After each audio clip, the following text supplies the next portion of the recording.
Hi friends, मी मयुरी. स्वागत आहे तुमचं पुन्हा एकदा आपल्या नवीन व्हिडिओमध्ये. आणि आज आपण बनवणार आहोत शेवग्याच्या शेंगांची आमटी, एकदम झटपट पद्धतीने आणि मस्त चविष्ट अशी. चला आता रेसिपीला सुरुवात करूया.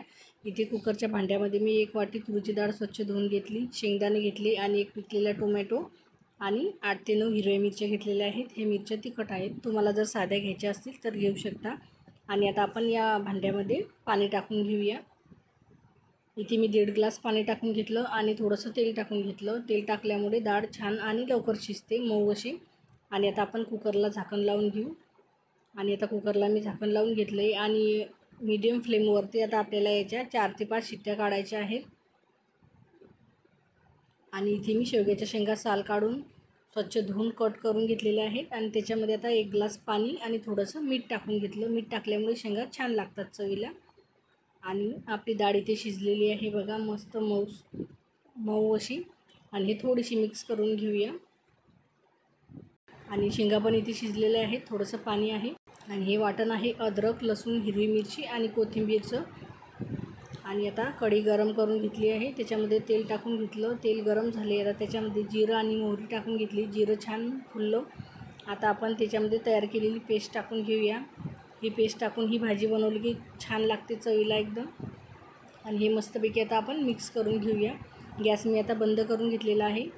आणि आता आपण याच्यामध्ये चवीनुसार मीठ टाकून घेऊया. आणि थोडीशी आता आपण याच्यामध्ये हळद पण टाकून घेऊ. आणि थोडासा इथे मी गोडा मसाला टाकून घेतला. मसाले तुम्ही तुमच्या आवडीनुसार कोणते पण टाकू शकता. आणि थोडीशी इथे धनिया पावडर पण टाकून घेतली. आणि थोडासा इथे गरम मसाला टाकून घेतला. आणि परत एकदा आता हे मिक्स करून घेऊया. आणि गॅस मी आता सुरू करून घेतलेला आहे. आणि मस्तपैकी आता हे मिक्स झालेलं आहे. मस्त असा सुगंध येत आहे मसाल्यांचा. आता याच्यामध्ये मी तयार झालेली आपली डाळ पण टाकून घेतली आणि मिक्स करून घ्यायचं. सुरुवातीलाच पाणी टाकायचं नाही, आधी बघून घ्यायचं डाळ किती होते, त्याप्रमाणेच नंतर मग याच्यामध्ये पाणी ॲड करायचं. आणि आता मी याच्यामध्ये शिजवलेल्या शेंगा टाकून घेतल्या, कारण आपण शेंगा शिजवल्या होत्या त्याच्यामध्ये पण थोडंसं पाणी होतं, म्हणून आधी पाणी टाकायचं नाही, शिजवलेल्या शेंगा टाकायच्या. मग वाटलं तर आपल्याला याच्यामध्ये थोडंसं पाणी टाकून घ्यायचं. आणि तुम्ही ही भाजी जर कमी माणसांसाठी बनवत असाल तर डाळीचं प्रमाण जे आहे ते सुरुवातीलाच कमी घ्यायचं. हे बघा, अशा पद्धतीने कन्सिस्टन्सी झालेली आहे. पण तरीही मी याच्यामध्ये थोडंसं आणखी पाणी टाकून घेतलं, अर्धा कप. आणि हे मस्तपैकी मिक्स करून घ्यायचं. आणि छान आता आपण याला एक उकळी काढून घेऊया. आणि वरून मस्त आता याच्यामध्ये मी हिरवी कोथिंबीर टाकून घेतली, छान फ्रेश अशी कोथिंबीर घ्यायची.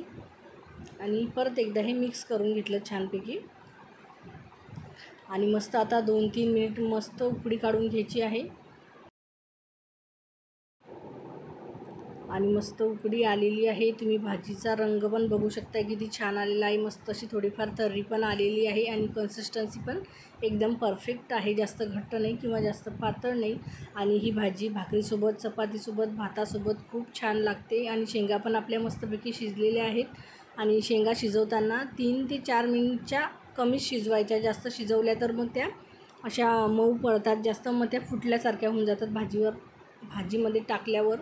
त्यासाठी अर्धवट प्रमाणातच शिजवून घ्यायच्या. मग बाकीची काही कसर राहिली असेल ती अशा पद्धतीने जेव्हा आपण भाजीला उकळी देतो तेव्हा ते शिजून जातात. आणि वरून आता मस्तपैकी कोथिंबीर टाकून घेतलेली आहे. आणि भाजी आता आपली इथे, आमटी आपली इथे तयार झालेली आहे. तुम्ही बघू शकताय मस्त अशी. तुम्ही पण ही रेसिपी एकदा नक्की ट्राय करून बघा. आमच्या घरी तर ही रेसिपी माझ्या मुलांना पण खूप आवडते, म्हणून नेहमी आम्ही बनवत असतो. आणि आजची रेसिपी जर तुम्हाला आवडली असेल तर व्हिडिओला लाईक, शेअर, कमेंट्स नक्की करा. आपल्या चॅनलला आठवणीने सबस्क्राईब करा.